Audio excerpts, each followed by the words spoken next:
Israel ने पहले Hamas के मुखिया इस्माइल हानिये को निपटाया और उसके बाद हिजबुल्लाह प्रमुख हसन नसरल्लाह को हवाई हमले में ढेर कर दिया और नसरल्लाह के बाद हमास के नए मुखिया याह्या सिनवार को भी गाजा में ढेर कर दिया।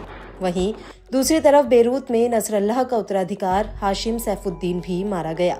इसराइल ने एक के बाद एक हिजबुल्लाह और हमास के सबसे बड़े नेताओं को मार गिराया और इसी बीच इसराइल ईरान पर जवाबी हमले की तैयारी भी कर रहा है। लेकिन ईरान ने साफ कह दिया है कि अगर इसराइल ने उस पर हमला करने की कोशिश की तो उसका अंजाम बेहद ही बुरा होगा।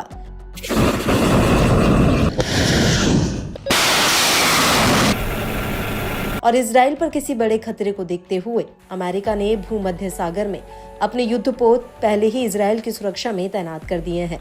लेकिन इन सब के बीच एक बड़ी खबर ये है कि हमास के सीनियर नेता रूस पहुंचे हैं।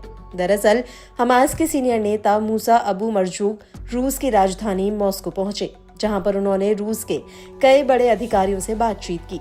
ये जानकारी रूसी न्यूज एजेंसी RIA नोवोत्सी ने दी है।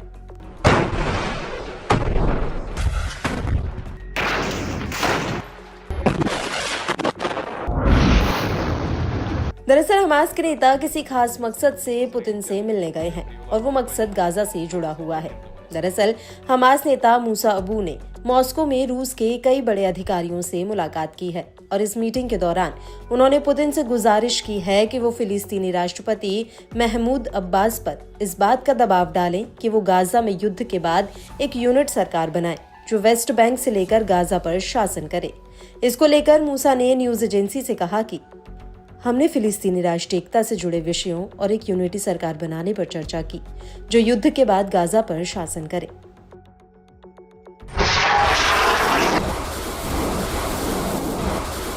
हमास का कहना है कि उसने रूस से कहा है कि वो राष्ट्रपति अब्बास को इस बात से के लिए प्रोत्साहित करें कि वो गाजा में युद्ध के बाद एक संगठित सरकार का गठन करें। आपको बता दें कि मोहम्मद अब्बास फिलिस्तीनी अथॉरिटी के मुखिया हैं और अब्बास भी इस वक्त ब्रिक्स सम्मेलन में हिस्सा लेने के लिए मॉस्को में मौजूद हैं। गौर करने वाली बात यह है कि करीब 30 साल पहले ओस्लो अकॉर्ड्स के जरिए फिलिस्तीनी अथॉरिटी का गठन किया गया था जो कब्जे वाले वेस्ट बैंक पर सीमित रूप से शासन करती है और इसी वेस्ट बैंक को फिलिस्तीनी भविष्य का एक आजाद देश बनाना चाहते हैं। आपको बता दें कि फिलिस्तीनी अथॉरिटी पर राष्ट्रपति अब्बास की फतह पार्टी का नियंत्रण है जिसके लंबे समय से हमास के साथ अच्छे संबंध नहीं है। वहीं इसके उलट गाजा पर इस्लामिक अतिवादियों का शासन है और फिलिस्तीन के इन दोनों धड़ों में एक छोटी लड़ाई हो चुकी है और इसी वजह से अब्बास की पार्टी को साल 2007 में गाजा से निकाल दिया गया था। वहीं दूसरी तरफ राष्ट्रपति अब्बास खुले मंच से गाजा युद्ध के लिए हमास को जिम्मेदार ठहरा चुके हैं और फिलिस्तीनी अथॉरिटी के अधिकारी मुनीर अल जगूहूब ने भी 14 जुलाई 2024 को सऊदी अल अरबिया को दिए एक इंटरव्यू में कहा था, अगर हमास इजराइल के साथ आमने सामने की लड़ाई लड़ना चाहता है तो वो पहले ही ऐसा उन इलाकों में कर चुका है जहां पर सेना तैनात है और इन जगहों पर नहीं जहां पर नागरिक आबादी है। हमास हकीकत में आम जनता को ढाल बनाकर छिप रहा है।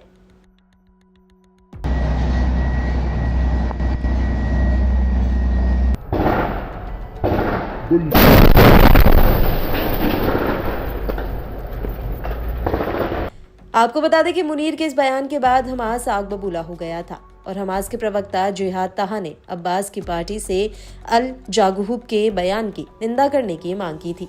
ताहा ने अपने बयान में कहा था कि आपको इजराइल के झूठे आख्यानों को बढ़ावा देना बंद करना होगा और बर्बर हमलों के खिलाफ निर्णायक और दृढ़ लड़ाई में हमारे साथ खड़ा होना होगा।